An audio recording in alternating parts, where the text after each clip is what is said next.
All right, what's up everybody? Welcome back to the porch. It's another porch test. I don't have a tripod and the camera wouldn't sit still on the railing here, so I'm standing up and talking to you guys today. It's freezing outside, I got shorts on, but today we're gonna take a look at the Sony A74 versus the new to me Olympus OM-1 that I have right here. Now, I'm obviously recording right now on the Sony A74 with the Tamron 20 to 40 f2.8. And on this Olympus OM-1, I will have the 12 to 40 f2.8 Pro lens. I'm going to set them both to 24 millimeters so that the field of view is about the same. And I want to test just a couple things. Again, this is stuff that I'm interested in that I want to share with you guys. So first of all, parts where the Sony flourishes, like autofocus and stuff like that, I want to look at that and compare it. And then also I want to do a little bit of walking test, stabilization, and just colors and output right now. So I've got it set at f2.8, it's shallowest. I'll set the Olympus at 2.8 as well, so you can see the difference in depth of field. Got the ISO as low as it can go, and I'm letting the shutter speed run up, so it's at 1/160th right now, which is not ideal because of the 180 rule. I understand that, but it is what it is. And so I want to do a couple things with this real quick. Just pop it in and out of frame, and then also showing you guys product showcase. I got face tracking, eye tracking on right now, and that's what I'm going to do on the Olympus as well, or OM systems, whatever you call it. So let me show you this phone right here. It's black. Boom. It picks it up. No problem. Right? Maybe. There you go. You pop out of frame.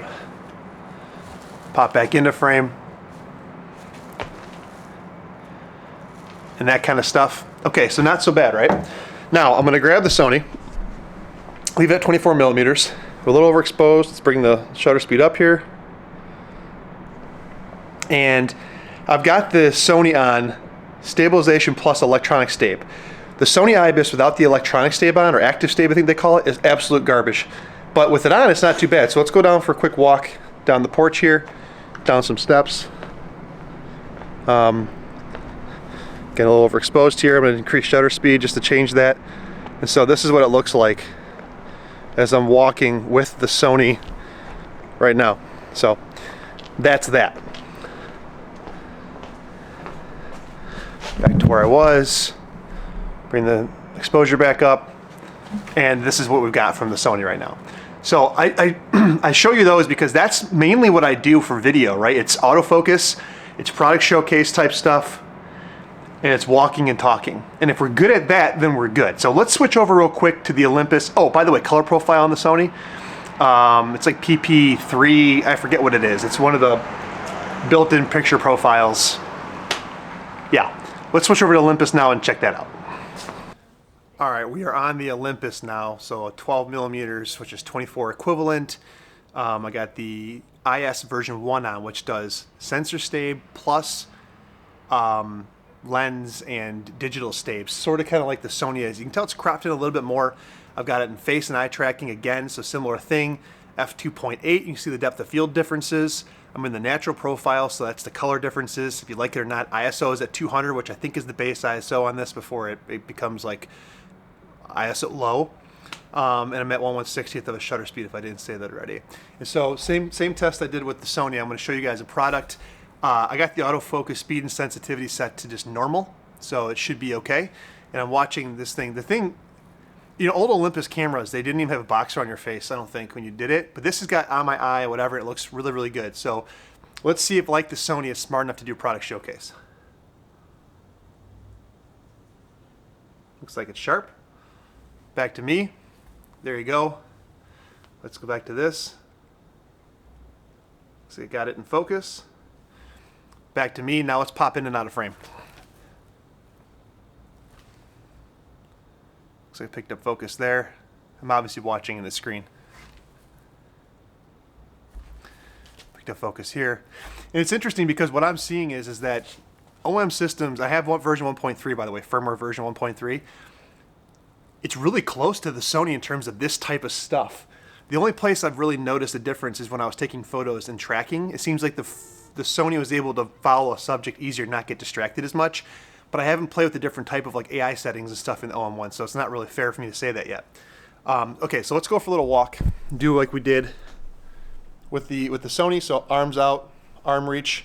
Again, mode IS1 on the Olympus. We're just going for a walk, same walk that I did before. We're overexposed. We'll bring it down. There we go. Yep. And so we're gonna walk back up the steps now. Same thing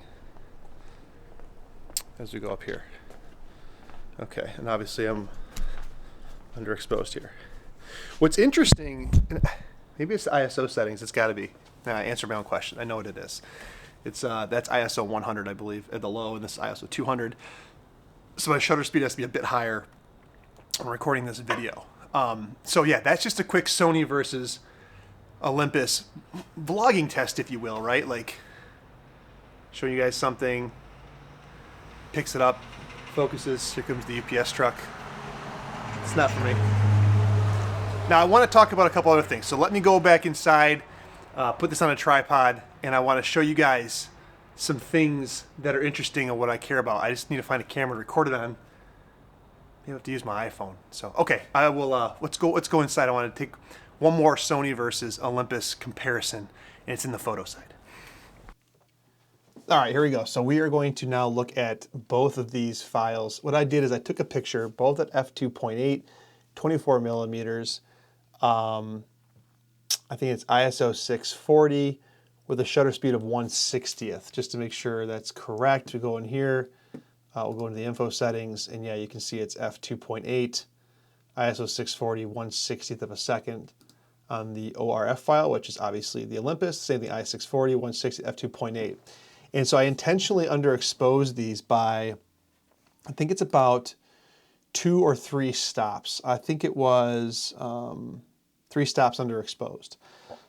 And what I want to do is I want to bring these up and edit them as if I will. So just real quick, you look at the Olympus file, you can tell the colors, the whites are a little bit bluer, and then on the Sony file, the colors are a little bit yellower. And just without even adjusting these for any kind of noise or anything like that, if you zoom in, I focused on this guy, you can see everything's fairly sharp there. The noise looks pretty good. If you go to the ORF file, same thing, right? And I think if you right click on this, can't I do as a set as compare to this file? So yeah, if you look at these two, right? I'll be honest with you guys. Obviously, there's a bit more zoom on the Sony file because it's 33 megapixels versus 20. At least from my screen, not a big difference. So clearly compare. Okay, I don't think that's even how you're supposed to work that. So what I want to do is I want to zoom back out and I want to just edit these files. I use just the auto. So typically what I like to do is rotation and keystone on. I hit auto adjust and I let it figure it out for me. Now, what's interesting about the Micro Four Thirds sensor being underexposed like this is going to have a bunch of noise, and I think I can see some of the noise already. Now, OMDS put out a Olympus workspace, and it has AI noise reduction in it, as well as you can obviously use something else. So I just recovered these. If you look into the settings here, it brought it up by 2.62 stops. You can see this right here, 2.62 stops is what it brought it up to. And so I'll do something similar on this side where I hit auto adjust. It looks like it brought it up 2.5 stops. So the software is pretty consistent. Again, you can see the color differences, right? And if you look in here, you still have really good detail on this gnome. You can see there is noise. If I can zoom in even further, let's see if I can zoom in even further. That's too much probably. There is still noise on the Sony, for sure. You can see it right here. But if you compare it to the Olympus, right, there's noise there, and there's a bit more noise. I would say you've got some color noise going on for sure. And so you guys gotta correct me if I'm wrong on this. I don't know if, I know the Sony sensor is ISO invariant. I'm not sure if the OM-1 sensor is ISO invariant. It's a good question. But nonetheless, for being almost 3 stops underexposed, this doesn't look too bad. And then I have these film presets that I build out and whatever else, and so I can do some of that stuff, right? And I might warm it up a little bit, that kind of thing, and this is what it looks like. The thing about Olympus noise, even when they're older sensors versus even Panasonic noise on their Micro Four Thirds cameras, I feel like it's less digital. What I am finding interesting looking at these two is I'm seeing kind of, you guys see this like with the different colors in the hats? Is that just something that's, you know, showing up because of Capture 1? You can see it a little bit here, I guess. Yeah, I see it a little bit. But it's a similar type of thing I would apply my same preset here and then maybe warm it up a little bit, that kind of thing. Now, if we went into some noise reduction, again, I don't do this a lot, but you know, if you did some color noise reduction, let's go in on the Olympus file and see how we clean it up a little bit. And luminous noise, man, it's. Oh, I gotta remember to, you know, I should take off this preset. I should clear this because it's got grain built in. Clear from background, I should get rid of that. I'm probably being unfair here to the Olympus stuff. There we go. So, yeah. Okay, so you can see just the pure noise now. Not so bad on the Sony, a little bit worse on the Olympus. It's what you would expect. You know, it's probably 2 stops worth of noise difference. Maybe a stop and a half. Maybe a stop and a half of difference. Is this bad? No. The one thing I don't know is if is the OM-1 sensor ISO invariant like the Sony sensors are. I know Canon was not for a long time. I'm not sure if they are in the new sensors. But Nikon is, Samsung is. And I would say, you know, if you compare these two, that, yeah, the Sony has a bit more detail when you do something like this. Why did I pick this test? Well, because there are times when I've shot portraits and that kind of stuff that, you know, I've overexposed or underexposed. I've had to bring it back. So I'm always curious when you shoot something like that. Again, just so you guys know how bad it was before, right? This is how underexposed we were before, and this is where we're at now. So, you know, it's significant. You got the before and after, that kind of thing. And maybe this is a little bit too warm now. But, you know, just showing you the differences, guys. And this is by no means scientific whatsoever. So I wanted to see that. I'll export both of these and put them up for you guys in the video here and see if you can see the difference on both of these. All right, let's look at the pictures and then I'll come back and talk to you about why I picked this camera up.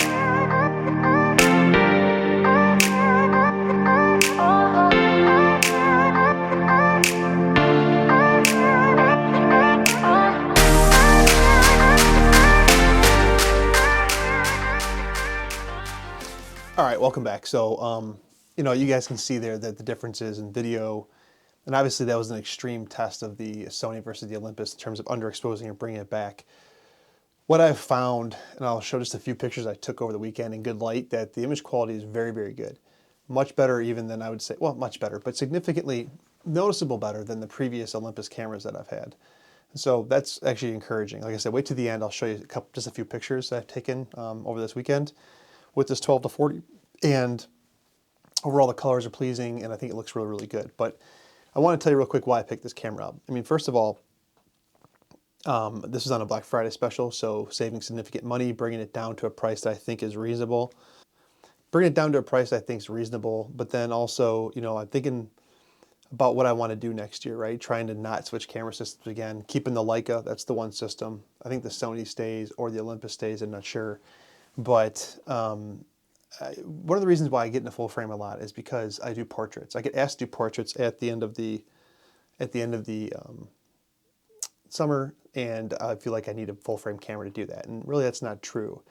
And what I decided was I don't really enjoy that as much. I might still do it in the future, but I'm going to really push back on doing some of these portraits for people because they just cause me to like go into a camera system I don't really want to do for my personal work.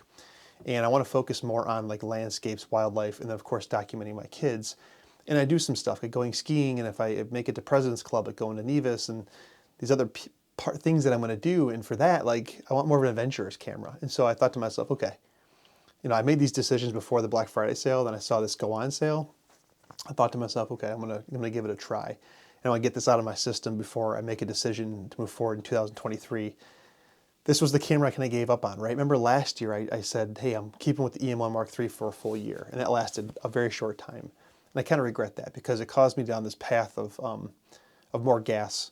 And so, you know, it's kind of a chance for me to revisit what could have been, and then have a full informed decision of what I'm going to do next year. And as part of that, I want to revamp the website that I had, the From Detroit website, and start doing more posting, that kind of stuff. Because social media kind of is a flash in the pan, it sucks, but I would like to do more on the website side of things. So that's kind of my plan for next year. This camera feels better in hand. I like the ergonomics better, EVF's better, IBIS is better. Everything about it is just better, except for the fact that it's a smaller sensor, and there's obviously image quality trade-offs when you compare it to a Sony.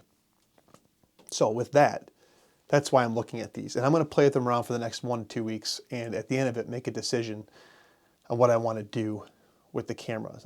But for next year, I'm going skiing in Park City, Utah in January. I'm going skiing again in February and doing snowmobiling, and I'll be traveling. And for those things, like, yeah, the Olympus is kind of that adventure camera, if you will. And I think that's kind of cool. And I always have my Leica with the 50 and 28 Summicrons for like that full frame look. So that's kind of what I'm trying to evaluate. Is this fit me better for those niche items? Oh, speaking of niche, one last thing. There's not very many people talking Micro Four Thirds on YouTube. And so I don't feel like there's a lot of people giving it a lot of justice. I mean, there's a few people on here, but yeah, it just, I wanted to explore that whole thing and kind of carve out a niche on YouTube as well. That's why I'm looking at it. But I won't do it at the expense of being stupid. So that's why I picked it. Okay, here's some pictures, guys. Thanks for watching, and I got a call, so I'll see you next time.